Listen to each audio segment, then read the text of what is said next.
আসসালামু আলাইকুম রহমতুল্লাহ। কয়েকদিন আগে দেখলাম এক বাউল তার সিরা যে আল্লাহ এবং তার রাসূলকে নিয়ে গালি দেয়।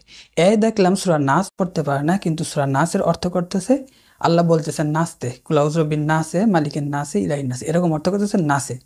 চিন্তা করলাম কি রে, কি পাগল হয়ে গেল নাকি, একে তার সিরা হয়ে গেল নাকি, এই অর্থ কই পাইলো? পরে এই বাউল কই থেকে আসলো এটা খুঁজতে যায়, দেখলাম এটা সংস্কৃত ভাষা থেকে আসছে। সংস্কৃত ভাষায় বাতুল শব্দ থেকে বাউল আসছে। বাতুল অর্থ হইল পাগল, উন্মাদ, তারছিরা। তখন চিন্তা করলাম তাহলে তো ঠিকই আছে, যে ব্যক্তি পাগল, তারছিরা, উন্মাদ, তো এই ধরনের অর্থ করতেই পারে, আল্লাহ এবং তার রাসূলের নিয়ে কটূক্তি করতেই পারে।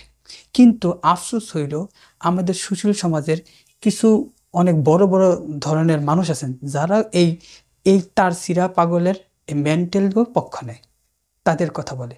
তাহলে তারাও কিন্তু ওই সংস্কৃত ভাষার বাতুল অনুযায়ী, বাতুলের থেকে বাউল অর্থাৎ পাগল অনুযায়ী তারাও কিন্তু পাগল, তারাও হলো এরকম তারসিরা, মেন্টাল। এইবার আরবির দিকে তাকাইলাম, আরবির দিকে তাকায় দেখলাম বাউল শব্দের অর্থ হলো পেশাব। মানুষ যে পেশাব করে এই পেশাবরে আরবিতে বাউল বলে।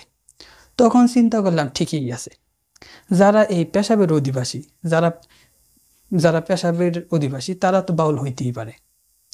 কিন্তু আফসোসের বিষয় হলো, আপনারা মনে রাখবেন, আল্লাহ এবং তার রাসূলকে যারা গালি দেয় তাদের যখন পক্ষ নেন, এই সমস্ত ফাউল পাগলদের পক্ষ যখন নেন, তখন আপনারা মনে রাখবেন আপনারাও কিন্তু আসহাবুল বাউল অর্থাৎ পেশাবের অধিবাসী।